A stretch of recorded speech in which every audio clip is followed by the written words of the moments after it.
आज का धुले, नंदुरबार और जलगांव कभी एक ही विशाल प्रदेश था। नाम था खानदेश, कान्हादेश। लेकिन क्या आप जानते हैं, ये सिर्फ एक जिला नहीं था, ये बिलों की धरती, ये जंगलों की ताकत थी और यही से शुरू हुई थी अंग्रेजों के खिलाफ एक भयानक लड़ाई।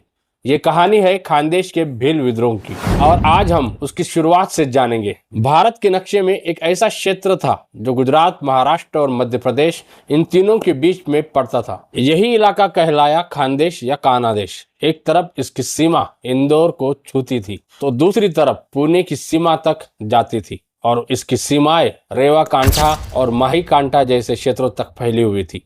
जब ईस्ट इंडिया कंपनी ने भारत पर कब्जा करना शुरू किया तो इस इलाके को उन्होंने एक प्रशासनिक जिले के रूप में बदल दिया और ब्रिटिश शासन में खानदेश को बॉम्बे प्रेसिडेंसी का जिला बना दिया गया। लेकिन बाद में इस प्रदेश को कई हिस्सों में बांट दिया गया। 1869 में खानदेश का दक्षिणी हिस्सा नासिक जिला बना दिया गया और आगे चलकर पूर्वी खानदेश को कहा गया जलगांव जिला और पश्चिमी खानदेश को कहा गया धुले जिला। लेकिन कहानी यही खत्म नहीं होती। 1998 में धुले जिले को फिर से विभाजित करके एक नया जिला बनाया गया, नंदुरबार। लेकिन सबसे हैरान करने वाली बात क्या है जानते हैं? खानदेश का कोई सही नक्शा नहीं था। हाँ, ब्रिटिश आने से पहले इस क्षेत्र की सीमाएं सिर्फ जंगलों और पहाड़ों से ही पहचानी जाती थी। फिर एक अंग्रेज अधिकारी कैप्टन ब्रिक्स ने इंजीनियरों की मदद से लगभग 2 साल की मेहनत के बाद खानदेश का पहला आधिकारिक नक्शा तैयार कराया।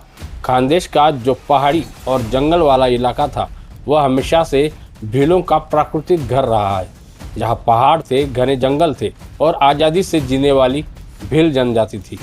अंग्रेजों ने पहली बार 1830 के आसपास इस इलाके की जनसंख्या का अनुमान लगाया और उनके अनुसार खानदेश में लगभग 55,000 भील आदिवासी रहते थे।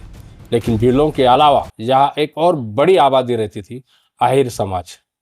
आहिरों द्वारा बोली जाने वाली मराठी भाषा को धीरे धीरे अहिरानी कहा जाने लगा और आज भी खानदेश की पहचान भीली और अहिरानी भाषा से होती है। इतिहास बताता है कि 14वीं से 16वीं सदी तक खानदेश भारत के सबसे समृद्ध क्षेत्रों में से एक था और इसका सबसे बड़ा कारण था यहाँ की 2 महान नदियाँ, ताप्ती नदी और नर्मदा नदी। इन नदियों की वजह से यहाँ की मिट्टी बेहद उपजाऊ थी और यही वजह थी कपास की खेती के लिए सबसे उपयुक्त माना जाता था। जब अंग्रेजों ने खानदेश पर कब्जा किया तो उन्होंने यहाँ कपास की खेती को बढ़ाया और खानदेश की जमीन से उगने वाली रुई का भरपूर व्यापार शुरू कर दिया गया। लेकिन अंग्रेज शायद भूल गए थे कि ये सिर्फ कपास की जमीन नहीं है, ये भीलों की धरती है। और जल्द ही यहीं से शुरू होने वाला था एक ऐसा विद्रोह जिसने अंग्रेजों की नींद उड़ा दी। भील विद्रोह की असली कहानी अब शुरू होती है।